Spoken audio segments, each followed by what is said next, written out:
Good morning, everybody. Welcome up to Drink Up Live with my friend Chris. And Chris, say your last name because I'm going to butcher it. Siconolfi. Siconolfi. So, such a pleasure to have you on the podcast. I've had the pleasure to meet you a few times, and I know you have a very close working relationship with my partner, Alicia Vargo. So, before we get started, we always call out our sponsors. One is Bev Assets with Alicia Vargo. So, Alicia, thanks for being here today. Thanks for sponsoring us, as well as thank you, our friends at Freebird. Jay Bird just got into Florida, which is great, and just conquered Walmart, Nice. and he's in NASCAR. And what's amazing about this, Chris, is that word Freebird, he owns the Mhm. rights to it. You know what that's from a song from? What band? Leonard Skinner. Come on, man. Leonard Skinner.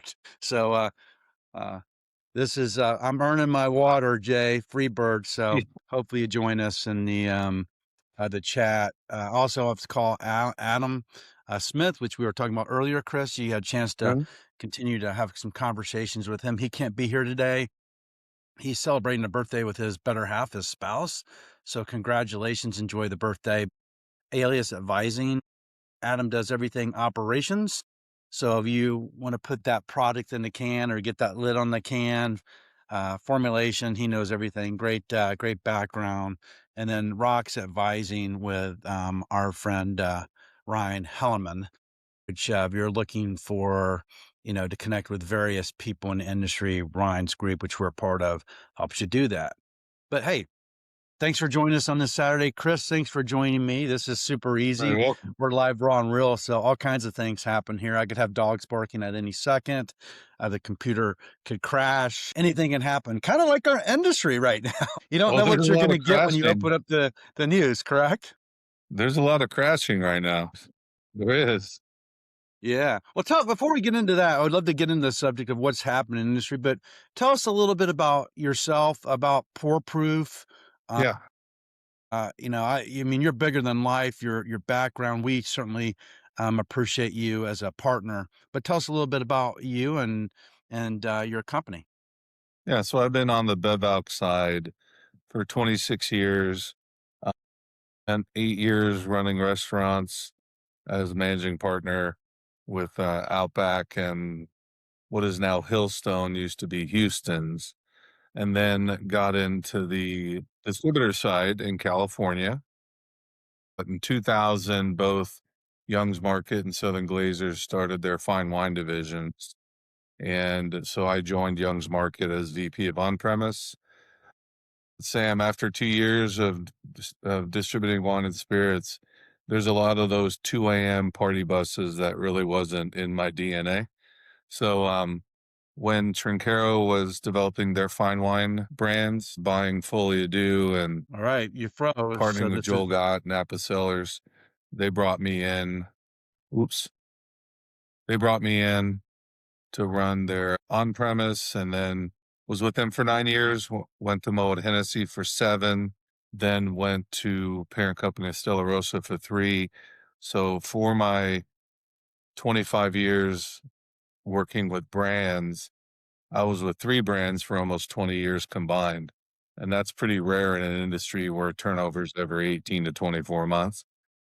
And after with all the transition of our industry post COVID, I thought I'd give a shot bringing my relationships, my data analytics skills, who I learned from some of the best, and my development of route to market, and see if I could help small, emerging startup and brands that might need a fresh set of eyes. And when I wear my glasses, I bring 4 of them. And we've been in business at Pour Proof for 14 months, and all the great brands behind me are our clients, where we help them with everything from market expansion, again, data analytics by channel, by sub channel, by tier, commercial 360-degree commercial execution programs.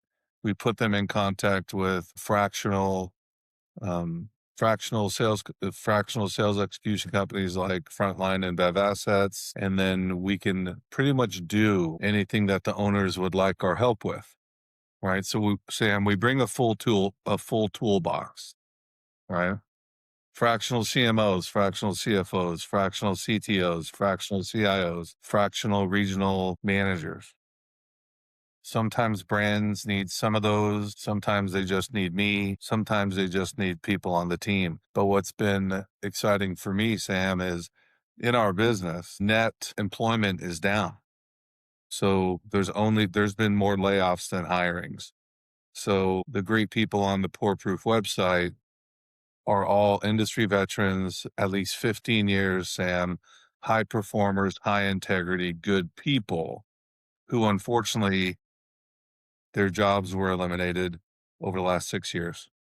And some of them are doing their own thing. Some of them have found another W-2 gig, but they like the fact that you can help out good people who have good brands.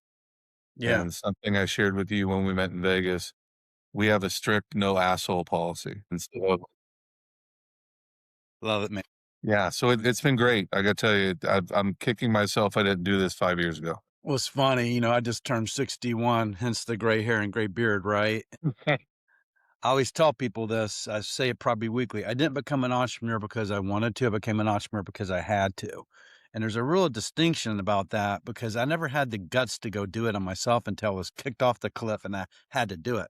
And if I could tell my younger self this, I wish I would have done it, way into my 30s before now because it's so refreshing to be able to. I can work as much as I want and I can go for a walk with my dog and I don't have to work with assholes either.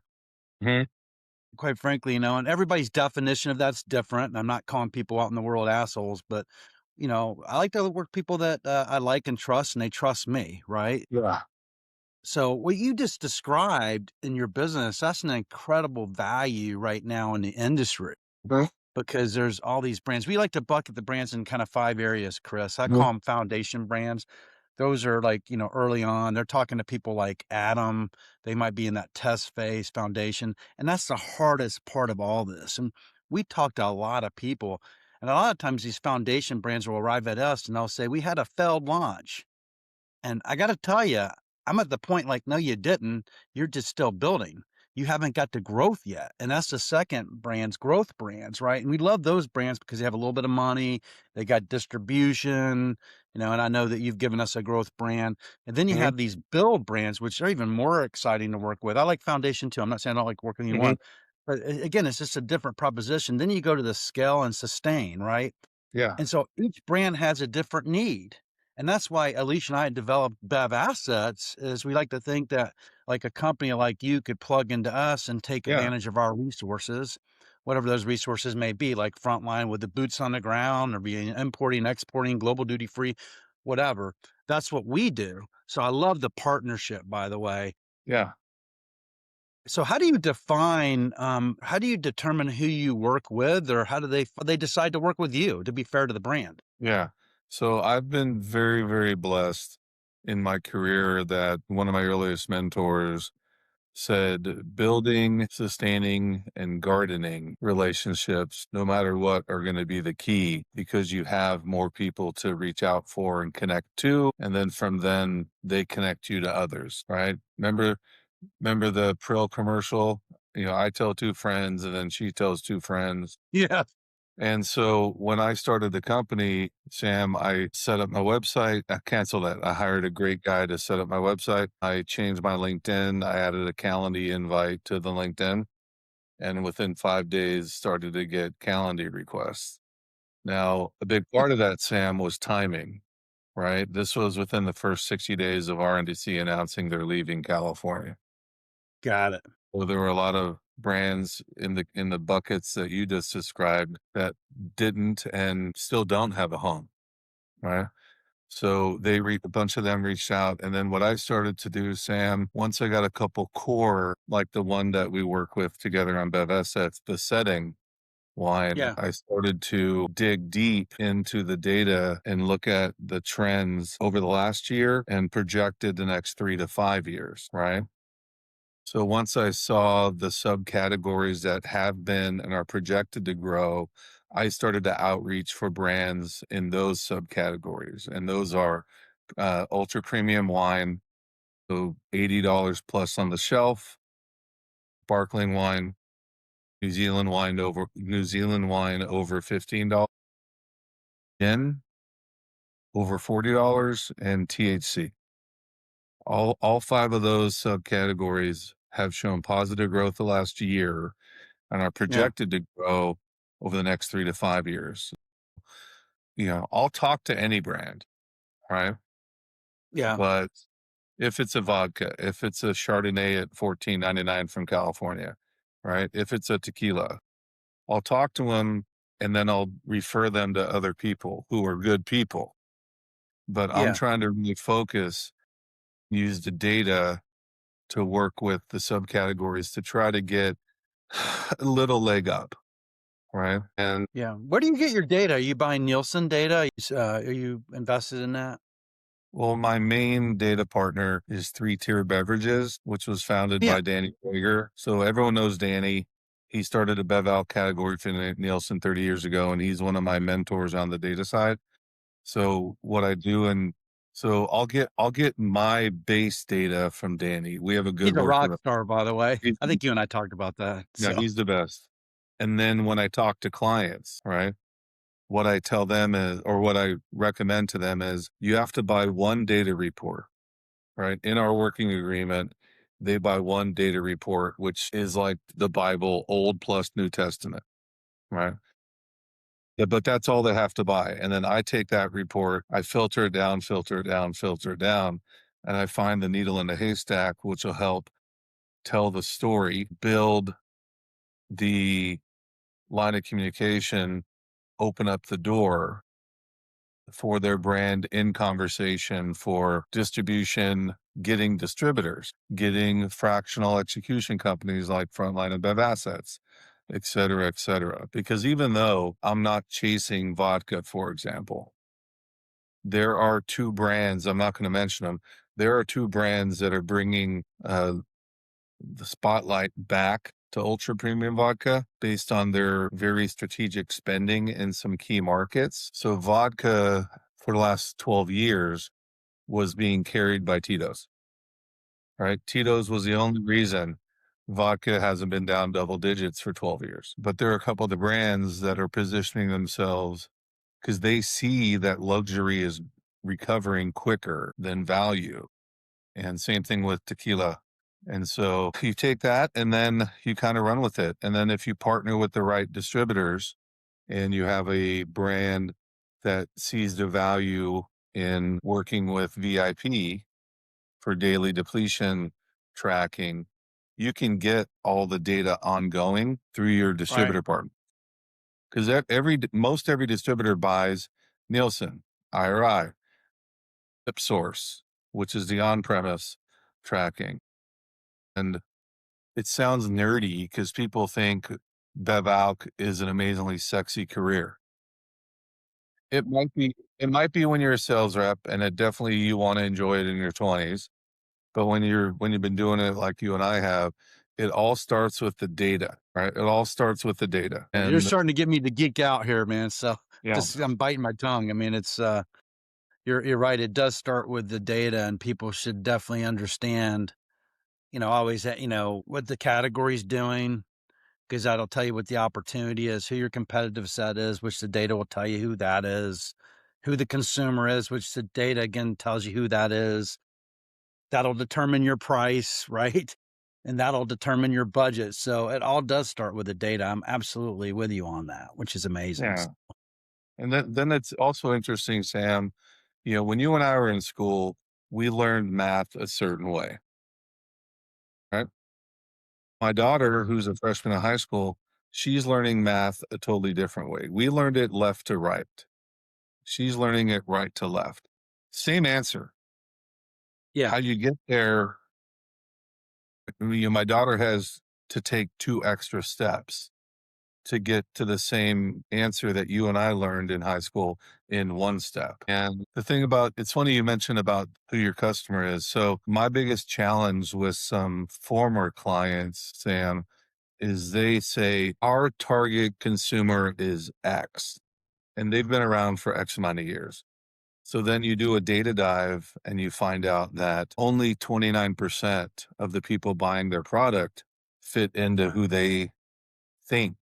Sometimes they don't wanna admit who their real customer is. I don't know. It could be like a personality thing. Like, I'm going for, Gen Z, but your customer's really baby boomers.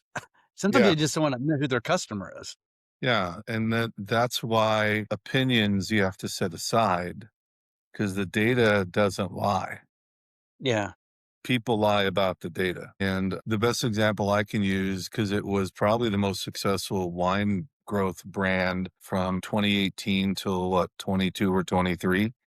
For 3 years, I ran half the US for Stella Rosa, Mhm. right?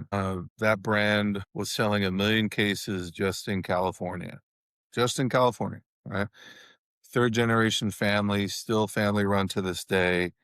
Um, and huge majority of their business was from California to Texas. And so they brought me in, created a new role. I managed a great team that did the other 24 states.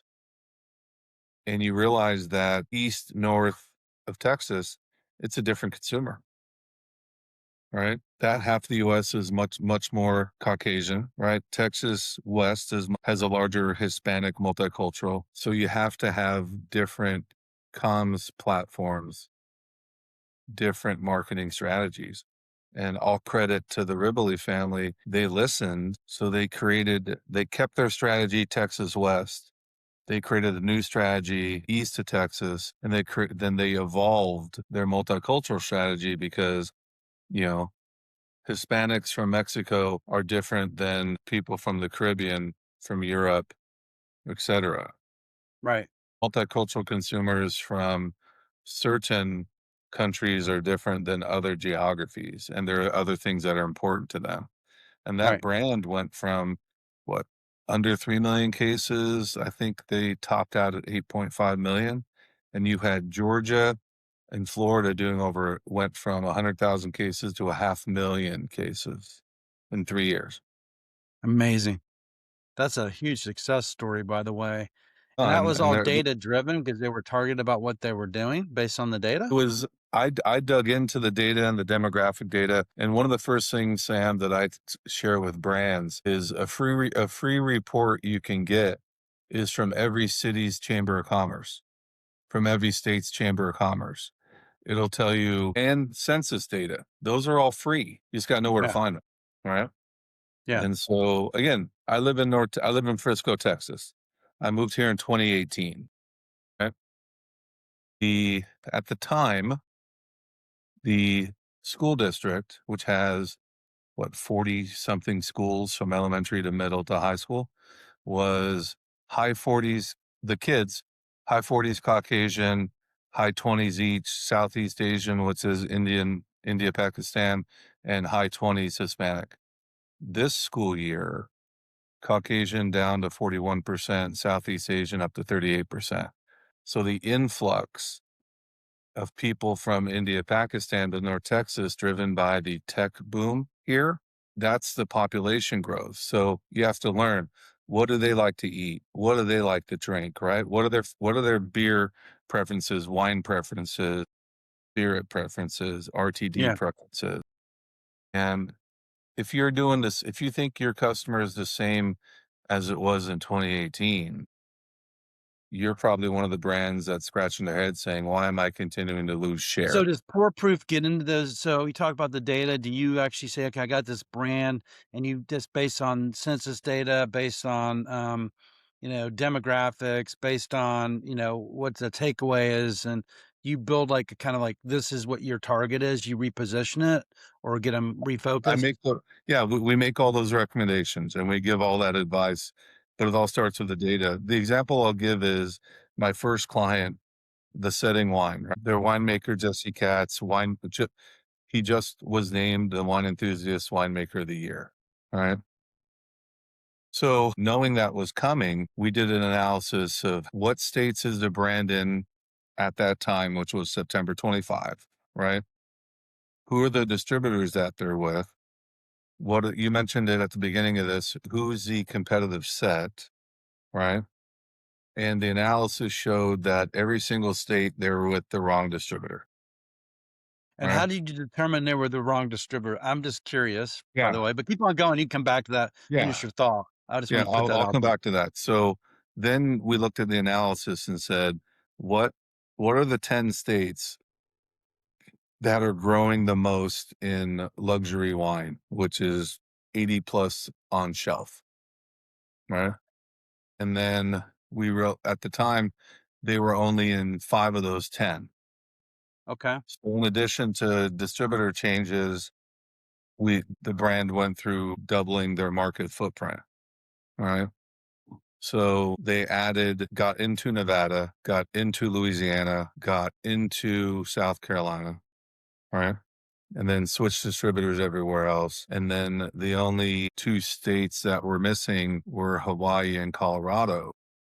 Yeah. And as of July 1st, that's going to change. So the brand as of July 1st will be in 12 states, all 10 of the highest indexing luxury wine states, plus Tennessee, where one of the owners lives. So he wanted to be able to get his wine where he lives. And then Oklahoma, because there's a lot of wine club members in Oklahoma. So, and that brand is going to go from, they're going to 3x, projected to 3x revenue this year, just by realigning and expanding during a Wow. time where everyone is still And saying pour our, proof, you looked at the chessboard, so to speak, and you said, Mhm. okay, here's where you're currently sitting. This is where you want to go, but this is how you're Yeah, going to do it. So, yeah, so I want to go back to the earlier question is you yeah, determined that they weren't with the right distribution. Can you tell me A was why weren't is it right? And then what is the right distribution? Maybe it yeah, changes by brand, but I'm just curious what your yeah. scorecard is on that and how you determine that. Well, I'll give you the cleanest example without mentioning the former distributor, because the former distributor is a good distributor for what they do, right? Okay.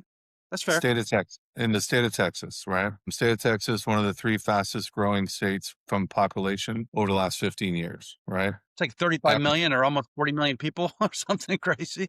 It's crazy. Jerry Jones can't win a Super Bowl, but he can bring businesses and people to North Texas. The brand was with a distributor that 60 something percent of their SKUs were tequila. So you have a wine brand that's 93 to 98 from Parker, Dunnick, Enthusiast being sold and distributed by a distributor that 3 out of their 5 brands are tequila, and not like I That's a great call out. So the first question you probably asked is, "Tell me what's in your book." yeah, no. The cool thing about it, Sam, is most everything you need is free online if you know where to look, right? So I went to the distributor, I hit Texas, I hit their brands, and they had no other fine wine brands that were over $50 on the shelf, So you're right? thinking probably the skill set of the reps isn't there either, right? To actually sell the product? I'll even dumb it down more, Sam. Square peg, round hole. No matter how hard you pound, the square Yeah, peg ain't gonna fit. So what we yeah, did is we looked at and said, in these states, what distributors have either dedicated fine wine divisions or educated, let's say, overlays, whose job it is for there's 3 people who all they do is focus on the fine wine brands in the book. And yeah. there's one of them aligned with every team. So let's say there are 3 on-premise teams for North Texas. They have 3 fine wine specialists. They're WSET level 1 or 2 trained, a lot of them SOMs, right? Some of them advanced SOMs. And so that's what we did. And then in California, we had a broker model who just acted as a middleman, but the winery shipped everything directly. There was just a bunch of incremental costs aligned with that. So when RNDC left California, you had Breakthrough and Southern, who both have dedicated fine wine divisions, right? But we ended up, on behalf of the setting, we got connected with a distributor called Serendipity. All they sell is wine. They really focused on craft and volumetric brands that are under 10,000 cases. And the Right. setting's about 6,500, high scores. So the brand went with them in California, and it's been a great partnership so far. And then you kind of took every state on its own, because as we've seen the last 2 years, there's really no benefit to distributor alignment like there was in the aughts and the 2010s, right? Southern and RNDC and Young's and Breakthrough, everyone would say, you want to go with us in all of our states because Right. national accounts, on-premise national accounts, we have the ear of the Kroger buyer, Sam's buyer, Walmart, but all of my clients are startup, emerging, or under 10,000 cases, or all the above. So there's not really any value to what they're trying to bring to these clients at all. Yeah, and so one of the things I share with them is, because a lot of times they'll come to me, Sam, and they're like, "Yeah, we're talking to people, and they think we should go with, Southern's the biggest, so everyone says Southern Glazer." And the Chaplin family I've worked with for 15 years, they're great people. Their region presidents are outstanding, right? They're the biggest because they do it the best. Coca-Cola is Coca-Cola because they continue to win. Do they win every time? No, but they win more than they lose. And so That's what's true. I great, work for the Coca-Cola company. yeah. But Sam, the last 24 months in our business, 24 months ago, Southern had a 42 state footprint, zero beer partnerships. NDC was almost 40 states. Breakthrough was mid high teens, etc. And Reyes was a beer company. Yeah. Flash forward to July of this year or latest January of 27, NDC is going to be renamed to NDC. They're going to have between 2 and 4 markets. Southern's bought a handful of beer distributors and they're not done yet. Martinetti bought control states. For 3 generations, they were in 2 states. Now they're going to be the 3rd largest distributor. Breakthrough went into California. Reyes got into California, Hawaii, and now 10 more states. And in 24 months, Sam. Yeah. So what do you, it's just interesting. I saw that O-Pee-Chee RNDC just sold to Manhattan Beer. Mhm. Also, so Columbia basically is buying the Northwest from RNDC. And then you said NDC is going to be 3 states. What 3 states are they going to be left in? Well, the only 4 states that have not been agreed to be purchased are Georgia, New Mexico, Illinois, and Indiana, right? My gut tells me someone will buy Indiana and Illinois from that by Yeah, I January. wonder. I think Breakthrough is probably going to buy those guys. Johnson brother. I think Johnson will. Okay. Well, But Johnson's already in Indiana. Yeah. they're in Indiana, yeah. They can just gobble up, right?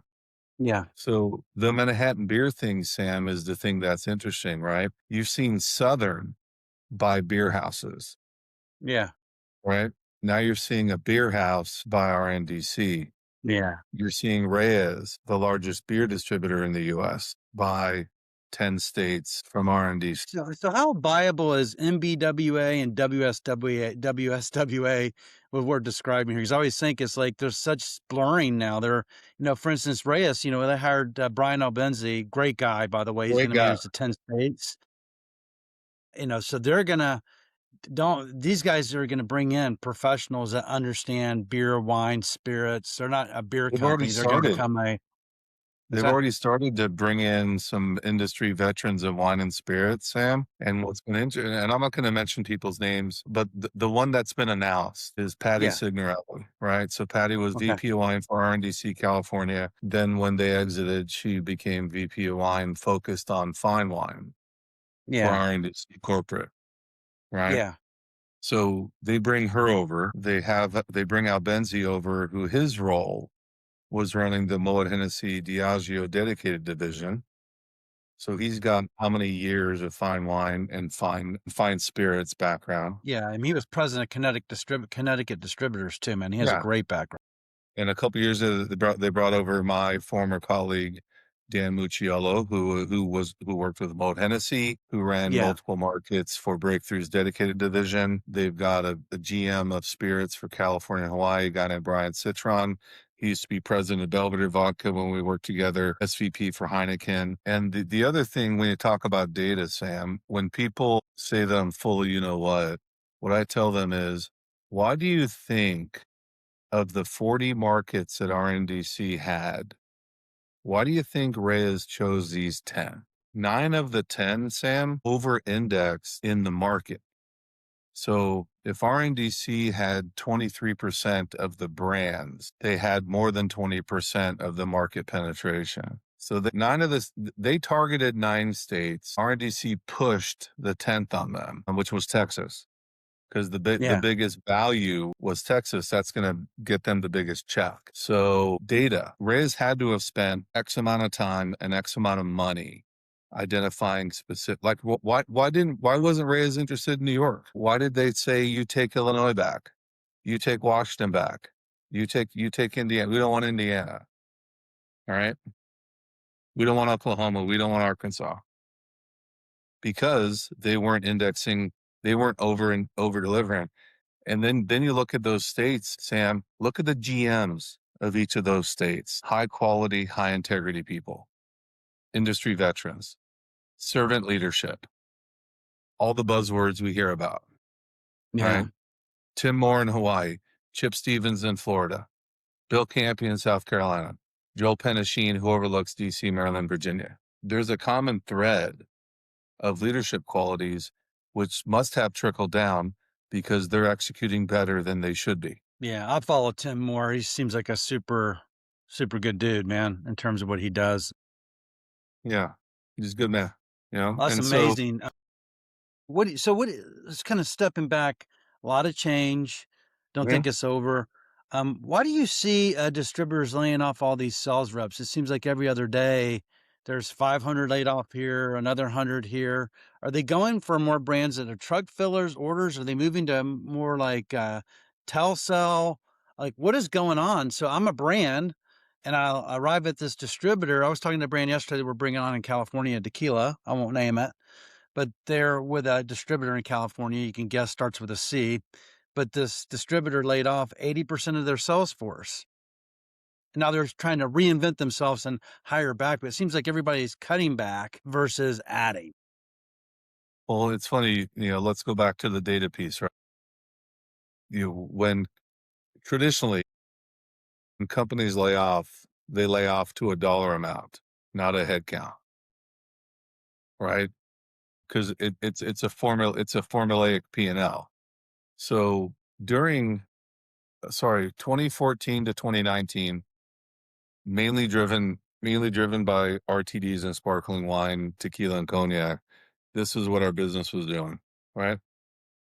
Then during COVID, you had all the stimulus checks and people were pantry loading. So then you saw this growth. And then Mm, the stimulus check stopped. You had a new generation, NZA, which is my son's generation, which is after Gen Z becoming 18, even though no brand in the history of our business has ever started to soft market to people between 18 and 21. No one yeah. could ever have done that. You have those people being drawn to the brands that are engaging with them or that are appreciating the new forms of communication. Because, these kids that are now in college or just out of college were at home studying for a couple years, had a lot of time to be on TikTok and Snapchat and Instagram. So post COVID, you have the traditional way of doing business has been failing. Right. And so your sales force headcount of 15 to 20, your business is down 10 to 15%. So therefore you have to cut 10 to 15% dollar amount to try to keep your bottom line as close to zero or positive. You know, Right. it's like, look at, again, Southern Glazers is the biggest for a reason, right? They're not perfect at all. No distributor is. But what they did post COVID, Sam, is they said, we have too many layers of middle management. So in 1 week, they eliminated 2,200 division manager roles. The entire layer went away because you had, in a state, you had the GM, channel VPs. Under each channel, you had senior directors. Then you had DMs. Then you had assistant DMs. Then you had wine specialist, spirit specialist. So they just eliminated the whole layer. They promoted assistant DMs up a layer at their existing salary, Yeah. right? Hey, congratulations, you made the cut. You're gonna get more responsibility and a title. No more money. And then you look at it, Sam, and you know, you mentioned telesales, right? Go back 15 years. Traditionally, telesales were accounts that would be considered the cream of the crop, right? They weren't ordering your items that were on goal. Their orders were minimal. Sales rep walks in, it's usually 20 to 30 minutes, right? And so they moved them all to telesales. You look at Southern, they took one of their longest tenured VPs, had him build that team for the Western Yeah. US. People saw it as what's called being put out to pasture. He looked at it totally different. Yeah. And then you have all the distributors now, Breakthrough, Southern, RNDC, everybody going to the online ordering, right? So you don't need a salesperson you don't need a salesperson to see 12 accounts a day. No, you don't need order takers at the end of the day, right? So getting into this, and again, there's some great salespeople out there, and I'm not attacking distributors. I love distributors. Want to be on record that I say this. And look, I managed a P&L for 7 of my 10 years at Breakthrough. About a $500 million business. Everybody thinks distributors make a lot of money. They don't. It doesn't matter. This is after you pay your logistics, your warehouse, your union fees, man, there's slim margins. So they have to make tough decisions in the industry. Yeah. But now that you know that and what Chris is sharing here, it's really important to determine, like you said, is that distributor the right stop for you? I mean, that's one of the reasons that we developed Frontline, Chris, is because we want to enhance what that distributor does. We want to be partners with the distributor. Like Yeah. it's tough out there. So Yeah. utilize our reps as an extension of your sales team to work with your reps to go open up those markets, which helps pay attention to those long tail suppliers. Like I know Southern, and you can qualify this, but they basically made a decision to take a lot of their suppliers to case one, right? They said, look, there's no deals. We're going to case one and a minimum mark. They took some price increases. Well, all those suppliers could use Chris and Frontline's help to reposition.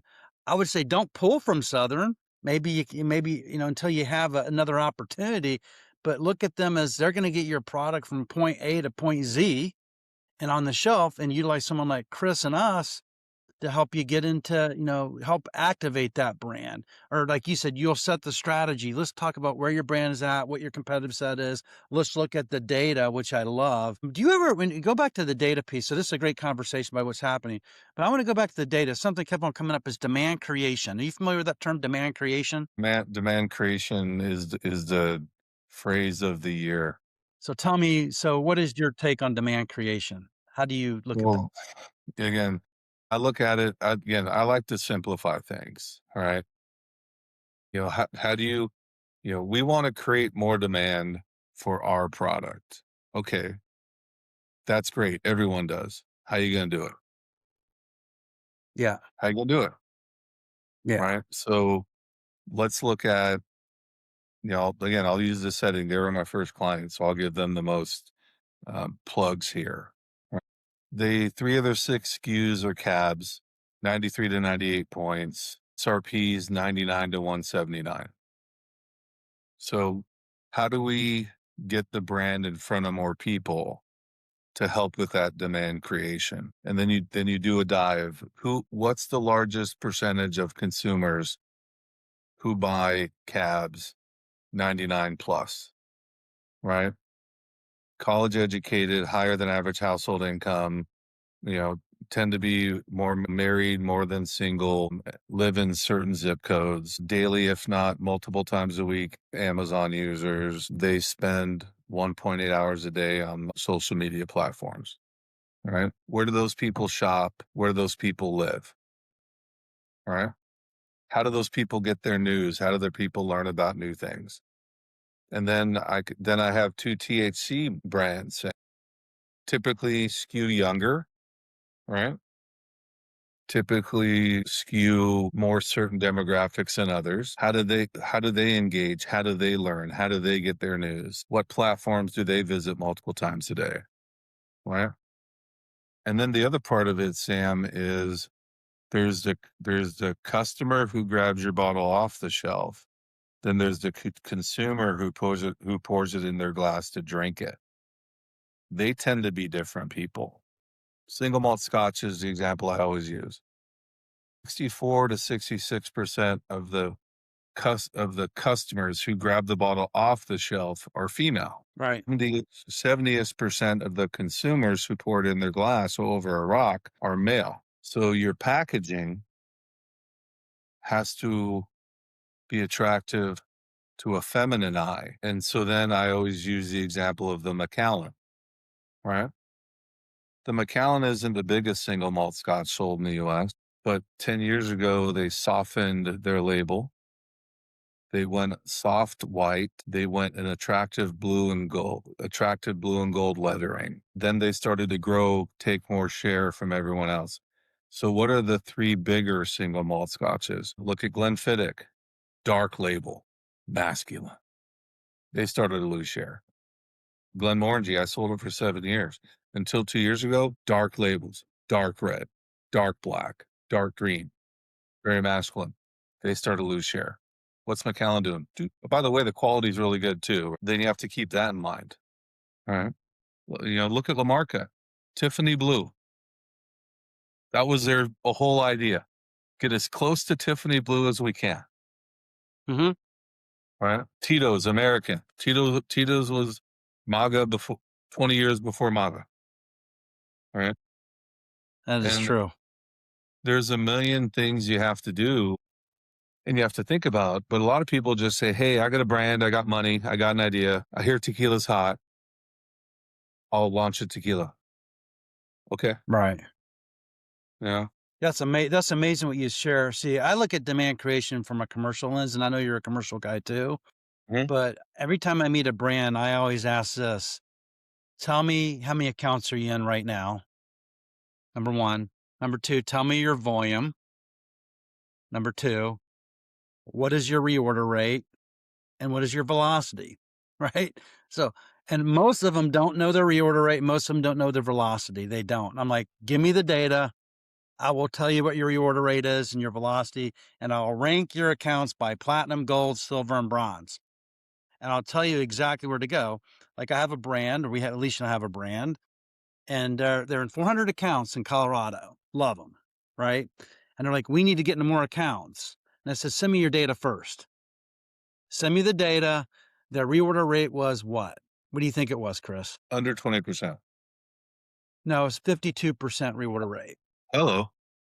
Yeah. Nice. So what that told me is you don't have to open up new accounts. You have 200 accounts right now that you can go get that are warm, and that we got to go figure out why they are not reordering. And then based on the ranking, how often did the accounts that reorder? Because we start to bucket those too. They order every month, every 6 months, every 2 months, every 3 months, because those are even warmer. Because if you can get your reorder rate Mhm. from 10 accounts to 20, you make your year. So that's how I look at the data. So that's where frontline comes in, right?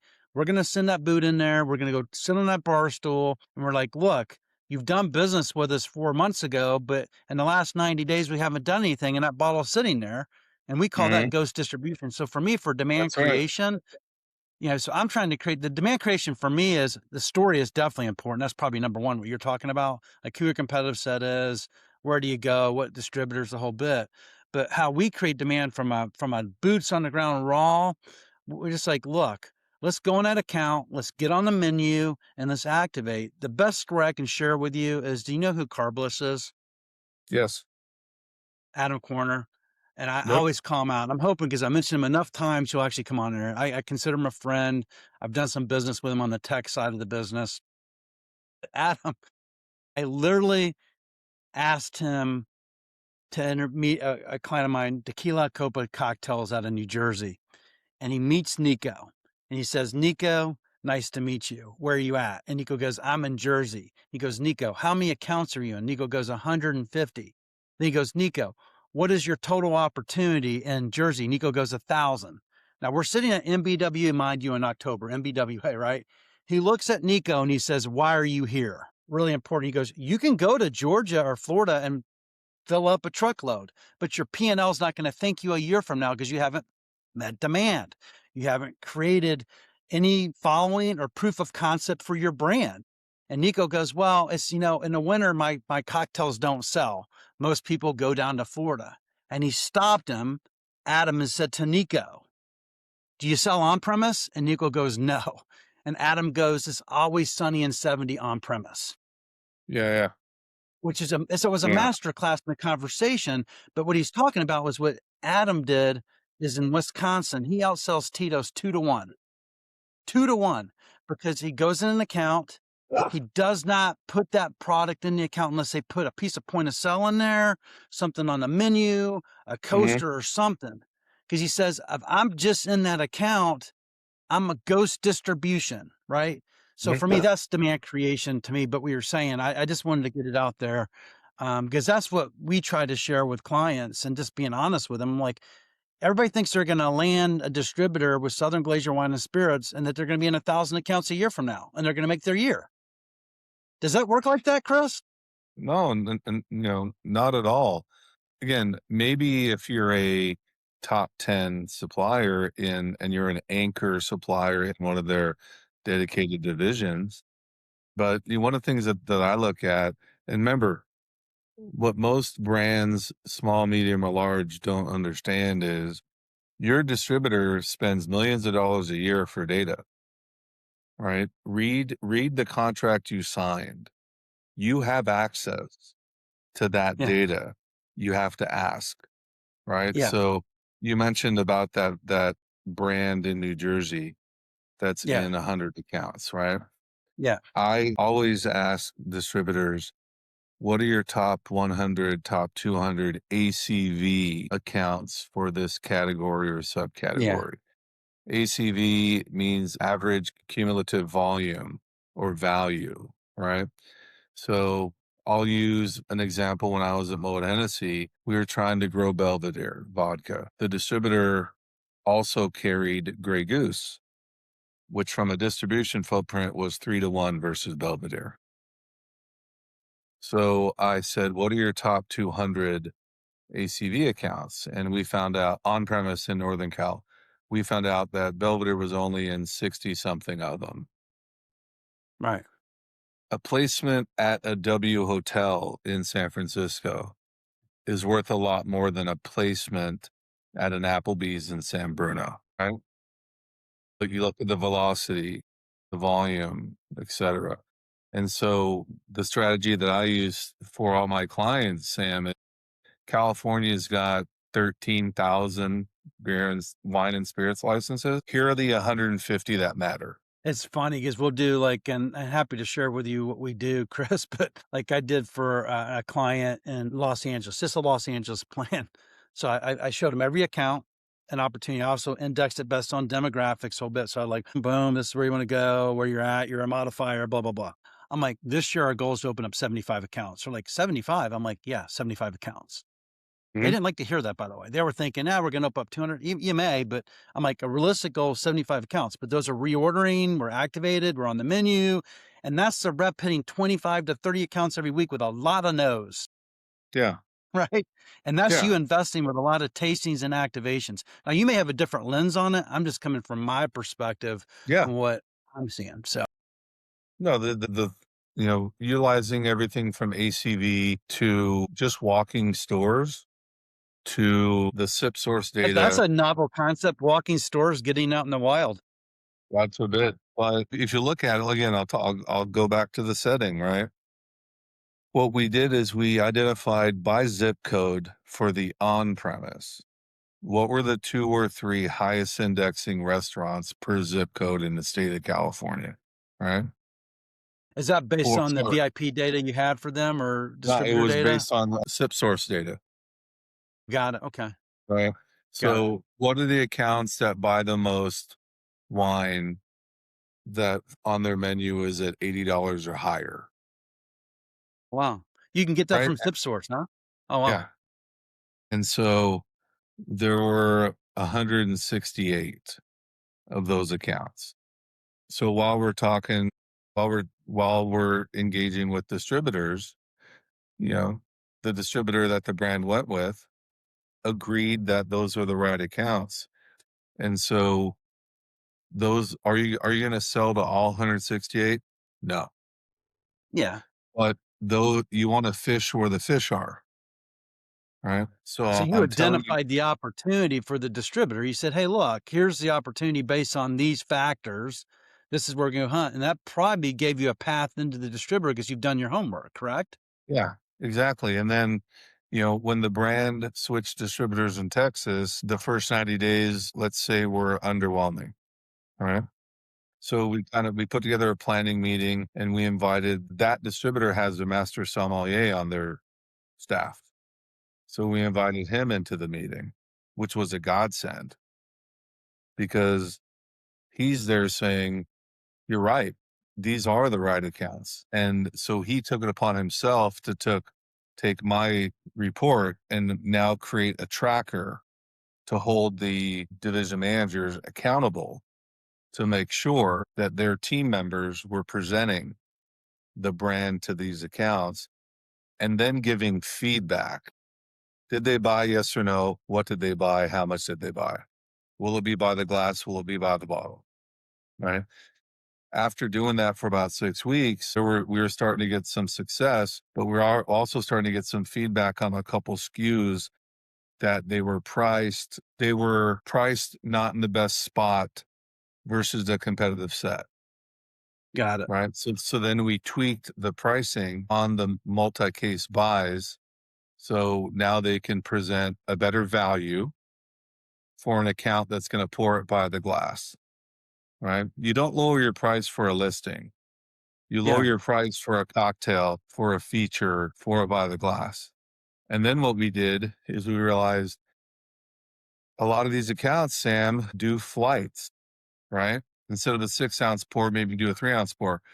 So a former colleague of mine who I ran into at WSWA is the global head of sales for Coravin. So we developed a relationship and we developed an agreement that the setting would buy Coravins from them at a friends and family rate. And now every boots on the ground broker, including the frontline Bev Assets broker in Texas, has 3 or 4 Coravins in his or her bag so that Right. when Patrick goes to meet with Mastro's in Highland Park and presents to Alexander Valley Cab, he can say, hey, you can be able to pour this by the glass, feature this by the glass, but I'm going to I'm going to loan you a Right. Coravin to use, Yeah. which those of you who don't know what Coravins are, they are tools that drill cleanly through the cork and you pour it out, but the cork stays intact. The cork maintains integrity and the bottle still thinks it's unopened. So the Yeah, if shelf you life. it puts a little bit of, what is it, CO2 or whatever in there Yeah. just to put the gas back in the bottle or whatever, Yeah. and that's the thing, so everybody knows, like, what's the big expensive wine that they always it's, from, Treasury, the one that they, Oh, always, like, even Grange. yeah, so Grange. people will take, like, their Grange bottles and have them redone, by the way, they'll recork them, whole Yeah. bits, Yeah. you know, But then so which is there's also a romance by you bring it to the table and it's got the Coravin the cork's still in it. You're pouring it in front of them. It's that it makes them feel good about yeah, spending that $40 to $50 for a glass of wine. yeah, yeah. And Well, the let's do best thing, this, Chris, I'm sorry to cut you that's short okay. because I want to say if there's so we want to wrap up here. Is there anything that we didn't discuss today that you want to? I've been flashing. I hope I got it right. Pourproofllc.com, how people Yeah. Thank find you. you. Yeah. And then, is there anything you want to convey to everybody this morning that maybe we Yeah. didn't get to that you want to share? Well, again, just to do a little quick promoting of Pour Proof is with everything going on in the business for the next 5 years, Sam, the needs for brands for what Frontline and Dev Assets do have never been more important. And from a just financially responsible view, if your brand is losing share year on year and you're losing value and you're losing money, does a brand really need a full-time C-level of anything? Right? What Pour Proof provides is on a contract, fractional, 1099 basis. Any C-level leadership, any sales leadership, any analytical leadership you need. No payroll taxes, no T&E, no nothing. We do it for you. And hopefully if we do it right, you work with us for 6 to 12 months, we get you right, and then you move on, which creates more space for the next swath of brands. Right. Wow. And, we build the playbook. Frontline InBev Assets team executes the playbook. The brand is involved in every step, but can do it in a more financially, fiscally responsible way, which limits investment but maximizes exposure. I love it. I love it. I mean, if everybody's listening today, please reach out to Chris. How do they find you on LinkedIn? Do you have an email? Do you want Yeah. to share? Do you share your email?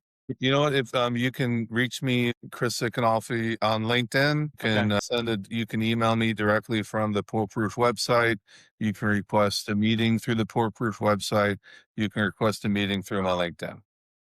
Got it. So if you go to Poor Proof or find you on LinkedIn, you're out there. You even said that you can actually book an appointment right on Yeah. LinkedIn, book time. So, which is amazing. Someone said I was crazy. I put my phone number out there, like with a sign, like just call me. I need another meeting, like a hole in my head, man. Like if you want to talk to me, best way to call is just call me.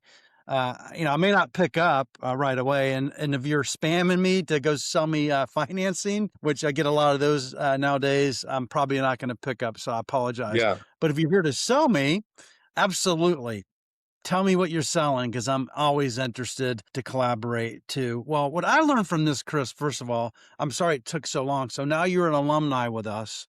So you're always welcome to come back. So Nice. we do ask you to do that. But I really learned that when you talk about data, I don't think a lot of people talk about data enough. We're always running to like, I need a distributor, but we don't slow down enough to say, well, to ask why. And I think the data helps you determine why, right? So when you start to break down, you said it and it rang with me is you determine with the one Riboli, Yeah. was it? Yeah. Ribbley. Yeah. They're the family that owns Stella Rosa and Yeah, many yeah. other. But Stella Rosa, that how you went about it, then also some of your current clients where you looked at they had the wrong distribution based on these factors, and use the example of there were the distributor that had 98% of the portfolio was tequila, but they were trying to sell 93 point, 100 point wines. There was a Yeah. disconnect, right? So I think you did that supplier an incredible service. And the other thing that rang with me is there's a lot of data out there, folks, that's free. It's available. Go look at it. Like as simple as you said, I went online and I saw what that distributor was carrying, and I can make a really quick decision. So it doesn't have to be hard in order to get the decision. That was Yeah. amazing, man. In terms of just stepping back a little bit and saying, why do you want to be with Southern? Or why, maybe you want to be over here because they're going to give you more focus here. So, but thank you so much for Well, joining. Sam, I appreciate it. Any other closing thoughts, Chris, and then we'll wrap it up. No, I appreciate, Sam, appreciate you bringing me on and for the conversation. And, the only parting thoughts are I don't care what brand you are.